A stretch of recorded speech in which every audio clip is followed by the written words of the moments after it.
Hey, imagine it's your funeral, and your friends, family members, and relatives have all gathered around you and are speaking about you.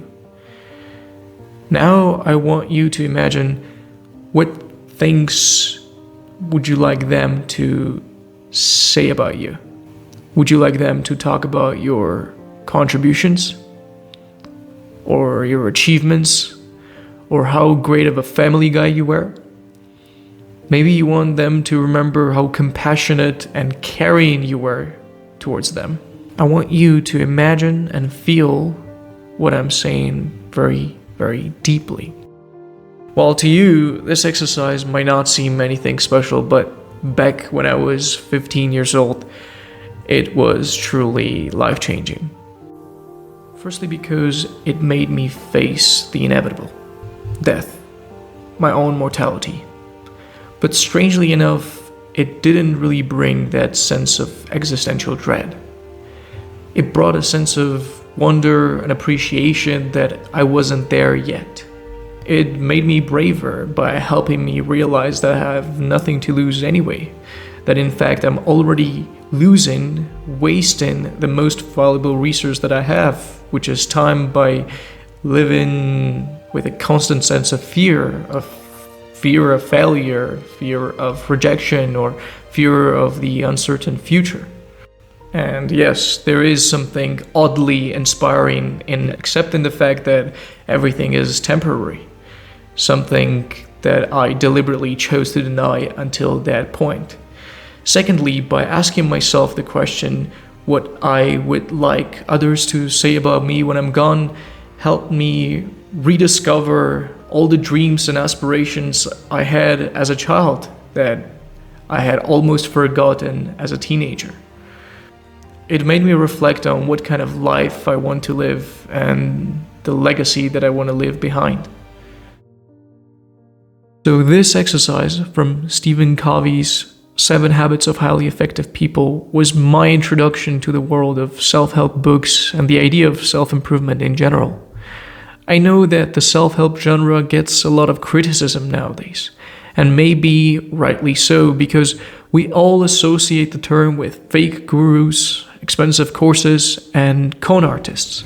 And I understand that, because no matter which motivational or self-improvement channel you watch or what self-help content you consume, you often end up at a point where someone is trying to sell something to you. These people don't really care about your growth or emotions. It seems like as time passes, we have people who are just trying to be more shocking and controversial to gain more attention and thus more money. And it can be very tricky to find someone who actually wants to have a positive impact on your life. So I am well aware of the so-called dark side of the self-help culture, but I think superficial and somewhat cynical concepts and ideas often overshadow the inspiring and potentially life-changing lessons that we can gain. Alongside the exercise that I shared with you earlier, there were 2 profound ideas that made me love this book. The first one was the idea of being proactive. You see, when I was a teenager at the age of 15, I thought that life is what it is. We are born with certain genes, we grow up in places and families that we didn't choose, and even our belief system is shaped by the society that we live in. In short, I had no sense of personal agency, and thus no sense of individual responsibility. But then this idea of focusing on things that we can control, which Stephen Covey referred to as being proactive, had an instant positive impact on me. I analyzed my situation carefully and found out that yes, they were indeed things that I could control.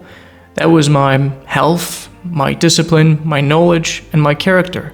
Yes, that pretty much sounds like stoicism, but I had never heard of it before. The thing is, I was surrounded by people who are reactive. The type of people who never take responsibility for their actions, who always complain and obsess or worry about things that are outside of their control. I simply didn't want to be like that. I realized that regardless of how hard circumstances are, there's something that is always in my control. something that no one and nothing can take away from me. And that's my reaction to the stimuli, to what's happening around me. And how I respond is what matters.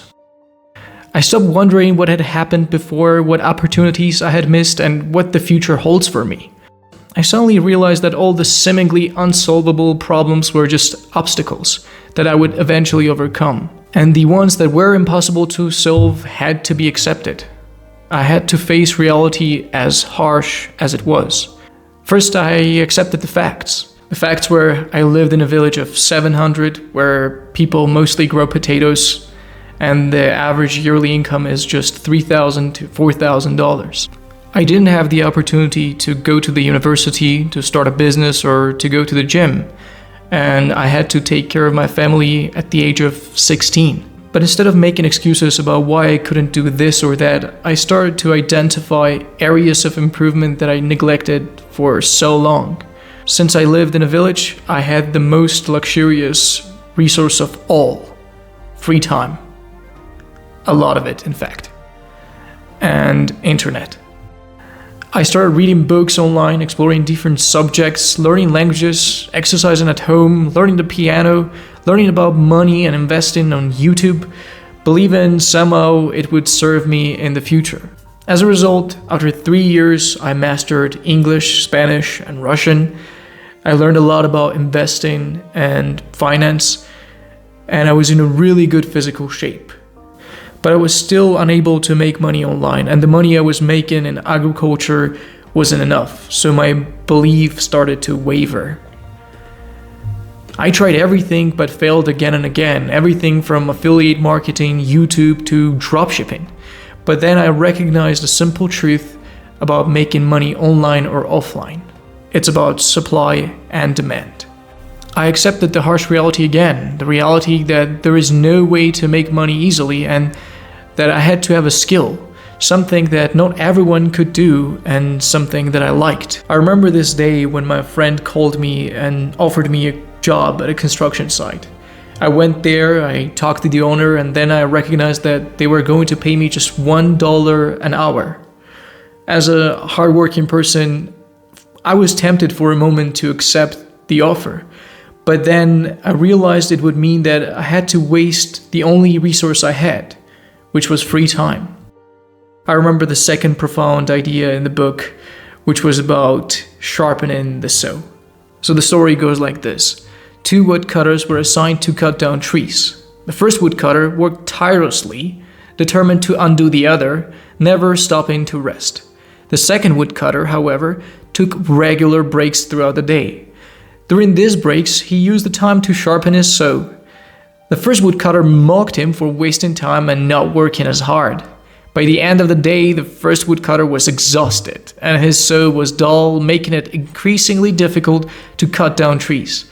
In contrast, the second woodcutter with his sharp saw continued to cut through trees effortlessly, and ended up cutting down more trees than the first. The simple story is about self-renewal and continuous improvement. Taking the time to sharpen the saw, whether through rest, learning, or personal development, can lead to greater efficiency and effectiveness in the future. In my case, an obvious decision had to be made. Either I had to study, improve my English, and start tutoring online with much bigger potential reward, or I had to accept what was right in front of me and work till the rest of my life doing something that I hate.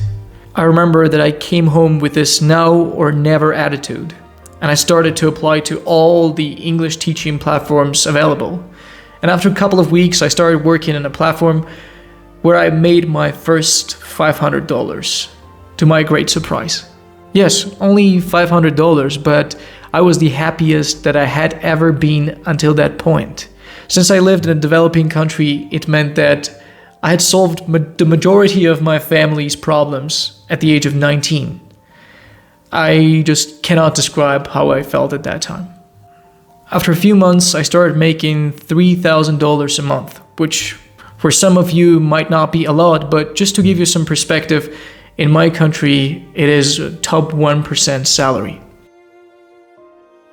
After sharing all this, I want to leave you with one final idea. Did the book and the ideas within it change my life? Yes, but so could any other book that I read later. You see, now looking back, I think it was more about reading the right book at the right moment in my life. While I do believe in this book changed my life, videos and stories, I believe that ideas have to be implemented. I will repeat it again. No book, no idea can change anything if you're not willing to implement it through careful examination of yourself and your reality. Thanks for watching.